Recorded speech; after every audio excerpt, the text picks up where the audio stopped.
but it's definitely... Oh, look at the nail. We were basically tracking on a vertical ice rink with trees in it, you know.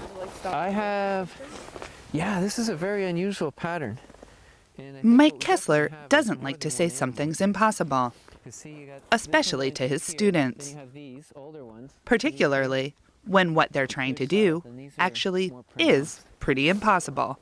For many of them, it was their first time tracking ever. So if they had been told or been aware how, quote, impossible the situation was to track, but they didn't know that. And so with a little bit of hope and a lot of inspiration, they went out and did the impossible, didn't even know they were doing it. This winter tracking specialty class is an intensive 4-day session offered by UVM's continuing and distance education. Students in it approach their subject in a very unique way. In this class, we do something that we never get a chance to do the other times of the year, especially with people new to tracking, which is follow an animal for an extended period of time to walk in its footsteps. So we always pick the fisher and the fox, and we usually have nice fluffy snow like we do here. The fluffy snow falling this day is a bit misleading, since the majority of the class was conducted in particularly icy conditions. So icy, in fact, that Kessler had to do some last-minute adjustments to the syllabus.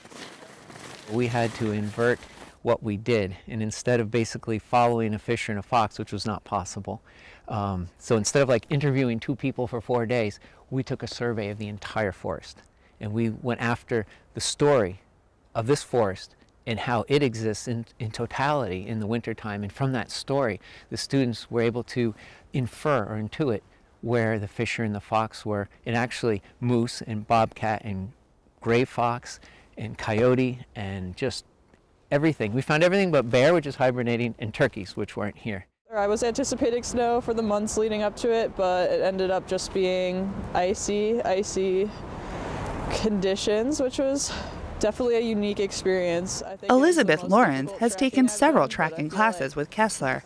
While this one did not turn out quite like she thought, she learned a lot.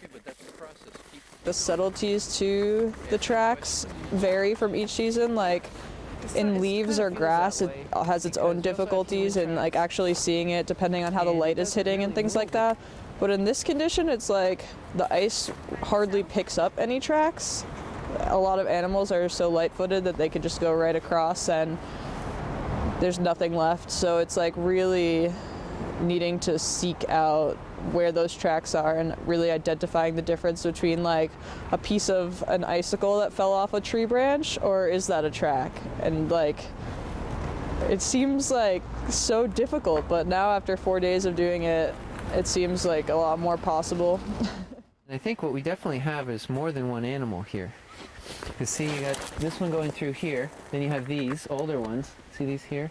You know, at first glance, you don't really know what it is, but when you really start to look and they say, you're like, no, those are all tracks. Those are all imprints over time, and every one of them has a little story to it. And I really just kind of came over me. I saw like the trails of where the mouse was moving and hiding, and how the size of the rocks were massive to it. You know, it's the size of a huge boulder, and really getting yourself in touch with the perspective of the animal. It doesn't take very long to learn 10 or less animals' feet and what they look like that we're going to track in the forest. But it takes a lifetime to understand the actual substrate, the earth, in which those feet move. To get an insider's look at understanding substrate, the class took a field trip to the Snowflake Bentley Museum in Jericho. The connection comes not only because Bentley took many of his iconic images just down the road, but also because of his precise examination of snowflakes and the science behind them.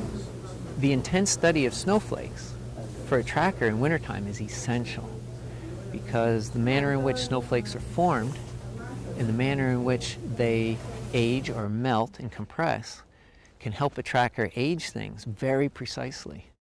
Just intuiting the landscape as we have, you get a sense of water here, you know, the water there, the sense of water here, right?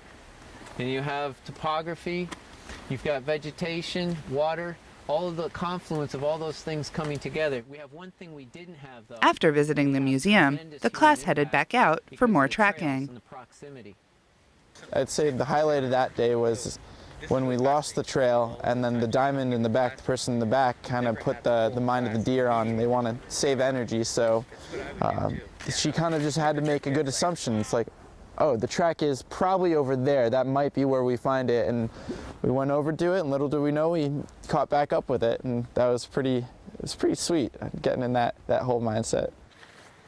Kessler says that even after spending decades in the woods, there's always something new to see and learn. A student was able to discern where a fisher had gone up a tree but not came down.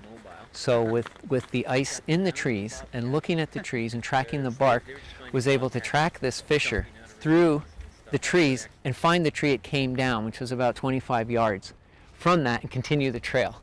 So, you know, when the substrate below is no good, the animals went above, and the student was able to follow that through the treetops and reconnect with the trail, which was just, that was a first. Right here, you can see it's actually turning this way. It's beautiful. You have the gap between the two, the hooves of the deer. The students were right. There was a deer over there, because here it is, and basically a fossil. You have an ice fossil of a track.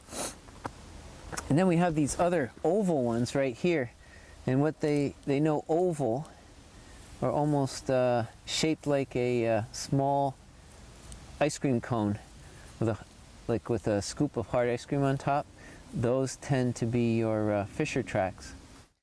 I think it was the most difficult tracking I've done, but I feel like with the skills I gained in this class, now I could probably track just about any substrate.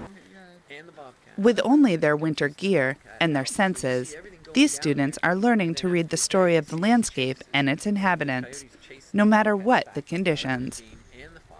In Jericho, I'm Rebecca Gollin with Across the Fence.